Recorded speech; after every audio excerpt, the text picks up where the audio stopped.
Dear one, if your mind has been loud and your heart has been tired, I want you to know you are not alone.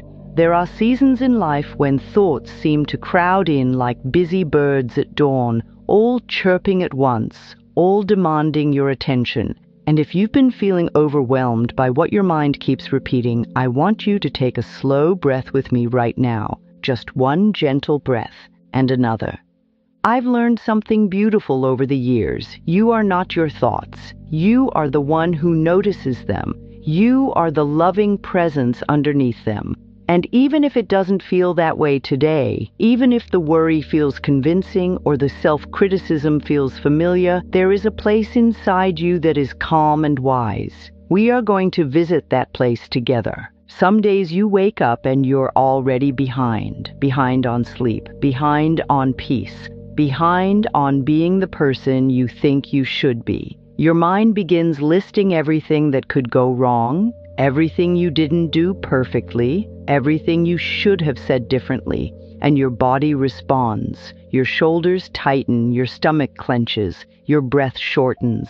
It can feel as if the mind is driving and you're just sitting in the passenger seat holding on. Sweetheart, nothing is wrong with you for feeling this. You are not broken because you have anxious thoughts. You are not failing because you have old patterns. You are a human being learning how to be gentle with yourself. And that is a holy practice. Today, I want to share a simple truth that can help you, over time, with practice, return to a kinder inner world. You can learn to choose thoughts that make you feel good, not in a fake way, not in a pretend everything is perfect way, in a real way, in a steady way, in a way that gives your nervous system relief and gives your heart room to breathe. And as you begin to practice this, you may notice something surprising. Life starts to feel more spacious. Problems may feel more workable. Your relationships with yourself and others may soften. Opportunities you couldn't see before may become visible, not because the universe is handing you guarantees, but because your mind is no longer trapped in the same dark room. You begin to open windows. So let's begin gently. I invite you right now to place one hand on your heart if that feels comfortable. Feel the warmth of your own touch. Feel the simple message it sends. I am here. I am with you. And quietly, inside, you can say, I am willing to be kinder to myself. That's enough to start. I've learned that a thought is often just a visitor passing through the mind. Sometimes a thought is helpful, like a friend who brings you soup when you're sick. And sometimes a thought is not helpful at all, like a stranger who walks into your home and starts criticizing your furniture. Many of us were taught to treat every thought as truth. If we think it, it must be real. If we feel it, it must be fact. But the mind is a very creative storyteller. It collects old experiences, old fears, old messages from childhood, and it creates a weather system.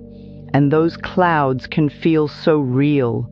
So I want you to imagine this. Your mind is a wide, open sky. Thoughts are clouds passing through. Some clouds are light and fluffy, some are heavy and dark, but the sky itself is untouched. The sky is spacious. The sky is still. You are the sky. You can watch a cloud move across the sky without becoming the cloud. You can notice a thought without obeying it. And here is something I discovered in my own journey. The moment you notice a thought, you have created space. That space is your power. That space is your freedom. That space is where choice lives. Now, I know what some people say. They say, but Louise, my thoughts are so loud. They say, I can't stop thinking. Sweetheart, you don't have to stop thinking to feel better. You simply begin to notice what you're thinking, and then you practice choosing again. Have you ever noticed how some thoughts feel like a tightening, like your chest closes, your jaw locks, your belly grips? That's your body telling you, this thought is not kind to me. Your body is wise. It is not judging you. It is giving you information. So here is a gentle practice you can use the moment you notice a thought that hurts. First, name it softly, not with shame, with kindness. You might say, "Oh, this is the I'm not enough thought," or "Oh, this is the something bad will happen thought," or "Oh, this is the I messed up thought." Just naming it helps, because you are no longer inside the thought, you are looking at it. Second, soften your body, drop your shoulders, unclench your hands. Let your tongue rest in your mouth. Take one slow breath as if you are breathing into the tight place. And third, choose again. Not the biggest, brightest thought, not the one that feels impossible. The next kinder thought, the next more helpful thought, the next thought that feels like relief. I want you to try this with me right now. If you can, inhale slowly and exhale slowly and say inside, "I choose thoughts that feel like love." Not because you're forcing anything, but because you are giving yourself permission. And if you think, "I don't believe that," that's okay. You can say, "I am willing to choose thoughts that feel like love." Willingness is a doorway. It opens gently. It does not slam. You see, dear one, your mind has been practicing certain thoughts for a long time. Of course they appear quickly. Of course they feel familiar. But you are learning a new practice now. You are training yourself the way you would train a garden to grow new flowers. You don't yell at the soil. You don't shame the seeds. You water them. You tend them. You give them light. And you, sweetheart, deserve that kind of tending. Choosing a thought that makes you feel good does not mean pretending everything is perfect. It means choosing a thought that helps you move forward without hurting yourself along the way. Some people hear feel-good thoughts, and they think it means, "I must be joyful every second," or "I must deny my pain." No, that isn't love, that's pressure. And pressure does not heal. I have learned that the most powerful thoughts are believable thoughts. Thoughts your body can accept. Thoughts that feel like a small exhale. So if you're standing in a place where you feel anxious and you try to jump to a thought like everything is amazing, your body may say, "No, that feels untrue." And then you feel worse because now you're judging yourself for not being able to think the right way. We don't do that here, sweetheart. Instead, we choose the next thought up the ladder, the next stepping stone across the river. Imagine you are crossing a river on stones. You do not leap from the shore to the far side in one jump. You step, you balance, you step again. That is how change happens, over time, gently, steadily. So if your current thought is, "I can't handle this," a step up might be, "I am doing the best I can right now." Another step could be, "I can take one small step." Another might be, "I can ask for help." Another might be, "I have survived hard things before." Each one is a bridge. Each one is relief. Each one is kindness. Have you ever noticed how relief feels like opening? Like space returning to your lungs? That's what we're looking for. Not perfection. Relief. So here is a practical way to work with this. When you catch a painful thought, ask yourself, what is the next thought that feels just a little better? Not the thought that impresses people, not the thought that sounds spiritual, the thought that feels true enough to calm you. Let me give you an example. If the mind says, "Nobody cares about me," a gentle step could be, "I am learning to care about myself." Or, "There are people who have cared and I can open to connection again." Or, "I am willing to notice kindness when it appears." If the mind says, "I always mess things up," a step could be, "Sometimes I make mistakes and I can learn." Or, "I am a growing person." Or, "I can be kind to myself while I improve." If the mind says, "I will never be okay," a step could be, "I am okay in this moment." Or, "I am willing to find one small comfort." Or, "I can breathe and be here now." Do you feel how those thoughts don't deny reality? They simply take your hand. They guide you back to yourself. Now, sweetheart, I want to share something I discovered long ago. The mind often repeats what it learned in fear. It's trying to protect you. Even harsh thoughts can be a misguided form of protection. The mind thinks, if I worry, I'll be prepared. It thinks, if I criticize, I'll be improved. It thinks, if I replay the past, I'll prevent pain. But you and I are learning a new way. We are learning that love is a better teacher than fear. Love helps you grow without tearing you down.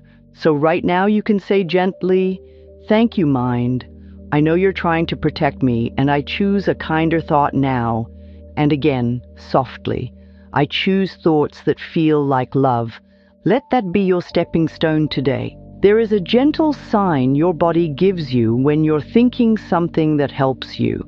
And I want you to begin listening for it, because it is one of the simplest ways to guide yourself back to peace. Your body responds to your thoughts the way water responds to temperature.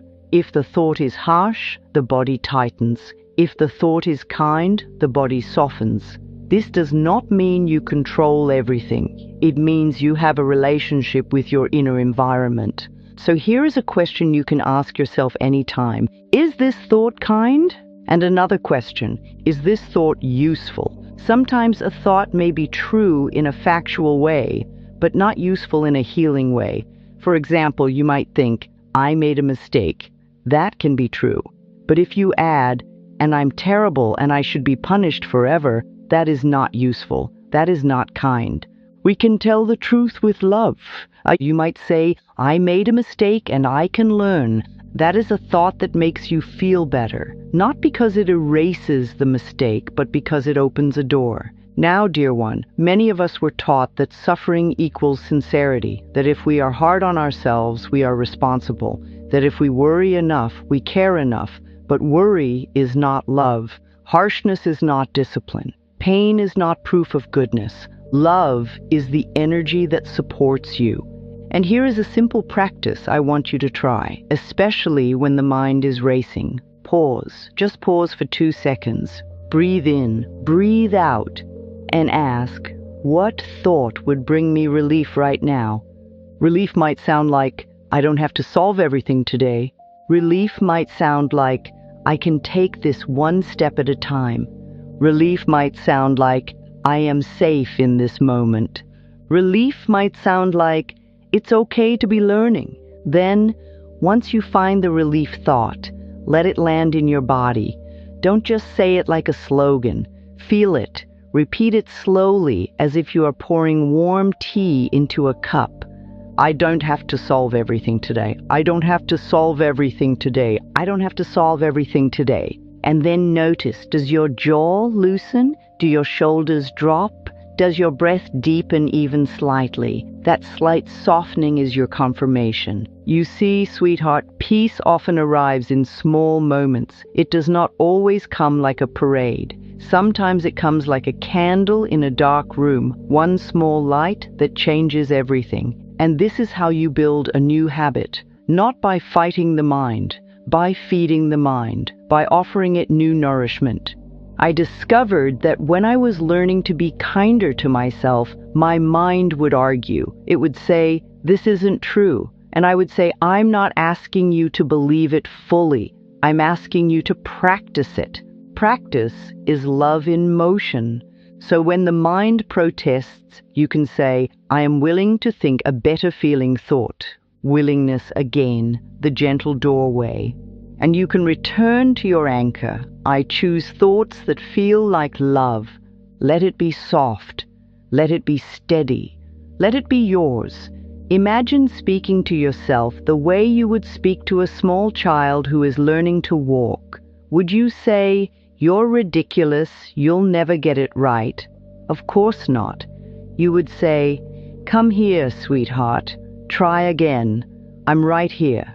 Yet so many of us talk to ourselves in ways we would never speak to anyone else. We punish ourselves with words. We replay insults in our own mind. We become our own harshest voice. And dear one, I want you to know you can change that voice, not by forcing it to disappear, but by introducing a new voice, a loving voice, a steady voice, a voice that belongs to your truest self. I've learned that the words we say to ourselves create the emotional climate we live in. If your inner home is filled with criticism, it's hard to rest. If your inner home is filled with compassion, you begin to breathe again. So let's practice building that compassionate voice. The next time you notice self-criticism, I want you to try a simple phrase. That's not how I speak to myself anymore. You can say it gently. You can even whisper it. That's not how I speak to myself anymore. Because you are allowed to set boundaries with your own mind. You are allowed to say, no, I will not hurt myself with my thoughts. Now, if that feels too strong at first, you can start with, I am learning to speak kindly to myself. You see, sweetheart, you don't have to be perfect at self-love to begin. You begin by being willing. Here is a beautiful little practice that many people find helpful, and I have seen it soften hearts again and again. Stand in front of a mirror for a moment. If not today, then when you feel ready. Look into your own eyes and say slowly, I love you, I really love you. If that feels difficult, that's okay. You can say, I am willing to learn to love you. Or, I am learning to be on your side. Or, I'm here now. This is not about performance. This is about relationship. You are building trust with yourself. And if you notice tears, let them come. Tears are not weakness. Tears are release. They are rain in the garden. They soften the soil. I used to think I had to be better before I could love myself, and then I discovered the truth. Loving myself is what helped me become better. Not better as in worthy. You are already worthy. Better as in freer, kinder, more alive. So throughout your day, practice speaking to yourself like someone you love. When you make a mistake, sweetheart, it's okay. We're learning. When you feel scared, I'm here with you. Breathe. When you feel tired, you don't have to push. Rest is allowed. When you feel unworthy, you are enough. You always have been. Short phrases, gentle phrases, like warm blankets, and then return again to your anchor. I choose thoughts that feel like love, because every time you choose that, you are creating a new inner home. When the past returns with its old stories, you can meet it with forgiveness instead of punishment. This is one of the most tender places in our healing because so many people carry secret guilt, secret regret, old shame that says, if you were better, that wouldn't have happened. Sweetheart, the past cannot be changed, but your relationship to the past can change, and when it changes, you become lighter. Forgiveness is not saying that something was okay. Forgiveness is saying, I am willing to release myself from the prison of this story. Forgiveness is choosing peace over replay, release over punishment. Many people believe they must hold on to pain to prove they care. They think, if I forgive myself, I will become careless. No. When you forgive yourself, you become kinder and wiser. You become more present. You learn from life without whipping yourself. So let me share a simple truth I have repeated to myself many times. I was doing the best I could with the awareness I had at the time. Say it slowly. I was doing the best I could with the awareness I had at the time. And if your mind says, no, you should have known better, you can answer softly, I know more now, and I choose to learn, not punish. This is how you free your heart. Sometimes the past comes back as images. Sometimes it comes back as words. Sometimes it comes back as a feeling of embarrassment or sadness. And when it comes, you can place your hand on your heart again and say, I forgive you. I release you. I set you free. Not because you approve of everything, but because you are choosing life now. Here is a gentle practice you can do when regret arises. First, name it. This is regret. Second, breathe. I am here now. Third, choose the forgiveness thought. I can learn and grow from this. Then imagine opening your hand. like letting a small stone drop into a river. The river carries it away, not because it never mattered, but because you no longer need to hold it. I want you to know this, dear one. You are not meant to carry your entire life on your shoulders. You are allowed to set down the heavy bags. You are allowed to be new in this moment. And forgiveness also includes forgiving others, in your own time and in your own way, not to excuse harm, but to release yourself from being tied to it. Sometimes forgiveness is simply saying, I no longer choose to live in this story. If you are not ready to forgive, that's okay. You can begin with willingness. I am willing to release a little. I am willing to soften around this.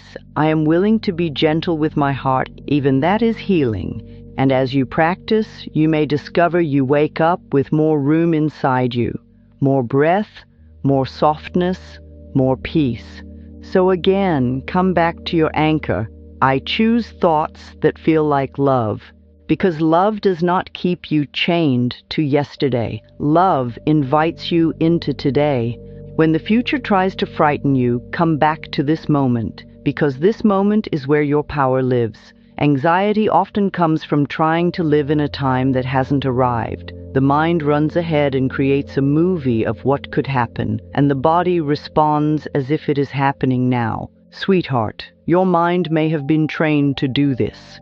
It may have learned that anticipating danger is a form of safety. But living in constant anticipation is exhausting. So we practice returning, not to deny life, to meet life. Right now, feel the present moment. Feel the place where you are sitting or standing. Feel your feet. Feel your breath moving in and out.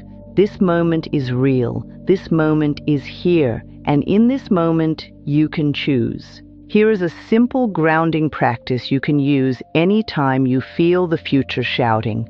Look around and name 3 things you can see. Then name 2 things you can feel. Perhaps the air on your skin, the fabric of your clothes, the warmth of your hands. Then name 1 thing you can hear. This brings you home. And when you come home to the present, you can offer yourself a calming thought. Something gentle, something true. I am safe in this moment. I can handle what is in front of me. I'm breathing and I'm here. Now I want to be very clear. This practice is not meant to replace professional support when you need it. It is simply a gentle tool, a loving habit that can help you find more calm in your day. Many people find that when they practice coming back to the present, their overall sense of peace grows, because you are no longer living in 10 imagined disasters. You are living in 1 real breath. Have you ever noticed how the mind asks for certainty? It says, tell me what will happen and I will relax. But life rarely gives perfect certainty. Life gives us choices. Life gives us steps. Life gives us the ability to respond. So instead of demanding certainty, try choosing trust. Not blind trust, gentle trust. I can meet life 1 moment at a time. I can take the next right step. I can ask for help when I need it. And if your mind says, but what if something goes wrong? You can say, then I will respond with love. I will respond with presence. I will respond as the capable person I am. You see, dear one, you have survived so much already. That is evidence. That is strength. That is truth. So when the future tries to frighten you, take your hand and place it back on your heart and say, I am here, I am with you. Then return to your anchor. I choose thoughts that feel like love, because love doesn't demand certainty. Love offers steadiness. Love offers breath. Love offers now. You are allowed to make your mind a peaceful home, 1 loving choice at a time. This is a practice of devotion, not devotion to a perfect life, but devotion to your well-being, devotion to the energy you live inside. Imagine your mind is a home, and thoughts are the things you bring into that home. Some thoughts are like fresh flowers, some are like soft music, some are like sunlight through a window, and some thoughts are like clutter and broken furniture and sharp objects left on the floor. You get to choose what stays. Now, I know that sounds simple, and sometimes it feels difficult. Habits are strong. Old thoughts can return, but every time you notice a thought and choose again, you are redecorating your inner home. You are clearing space, you are opening windows. So I want to offer you a 2-minute ritual for the morning, just 2 minutes. You can do it before you look at your phone, before you take in the world. You start by setting the tone inside. Here's how it goes. Sit up in bed or stand by a window. Take one slow breath and ask yourself, what do I want to feel today? Not what do I want to accomplish? What do I want to feel? Peace, safety, confidence, ease, kindness. Choose one. Then choose one thought that supports that feeling. If you choose peace, you might think, I allow myself to move gently today. If you choose safety, I am safe in this moment and I can meet the day with care. If you choose confidence, I am willing to trust myself. Then repeat it slowly 3 times, like planting seeds. And as you repeat it, imagine you are watering a small seed in a garden. You do not demand a flower immediately. You simply water. Over time, sweetheart, a garden responds, and over time, the mind responds. This practice also includes what you allow into your home through your eyes and ears. Be gentle with what you consume. If something makes you feel small, fearful, or frantic, you can step away. That is not weakness, that is wisdom. And it includes the company you keep, including the company you keep inside your own head. So when you notice the old critical voice, you can say, that's not how I speak to myself anymore. And you can replace it with a loving statement. I am learning, I am growing, I am enough for this moment. And if all you can do is breathe, then breathe. Some days that is the bravest thought you can choose. I am here, I am breathing, I am willing. Dear one, you don't have to master your mind to live a beautiful life. You simply practice returning to love again and again, and once more, with tenderness. I choose thoughts that feel like love. Let that be the feeling you live in. Let that be the home you return to. And now, sweetheart, let's gather everything you've remembered today into one calm, steady truth. You are not your thoughts. You are the loving awareness that can choose again. You are the sky, not the storm. You are the gardener, not the weeds. You are the one who can open the window and let fresh air in. You have learned that you can name a painful thought without shame. You can soften your body and breathe. You can choose the next kinder thought, the next stepping stone that brings relief. You can speak to yourself with tenderness. You can meet the past with forgiveness. You can meet the future by returning to the present. And you can make your inner world a home you want to live in. Now I invite you into a final, gentle practice. Take a slow breath in and breathe out. Place your hand on your heart again if you like, and say softly, inside, 3 times, I choose thoughts that feel like love. I choose thoughts that feel like love. I choose thoughts that feel like love. Then add this, I am willing to be gentle with myself. I allow my mind to learn new ways. I deserve peace. And you may not feel a dramatic change in one moment. Sometimes the shift is subtle. Sometimes it's a small loosening in the shoulders, a tiny softening in the belly, a little more breath in the lungs.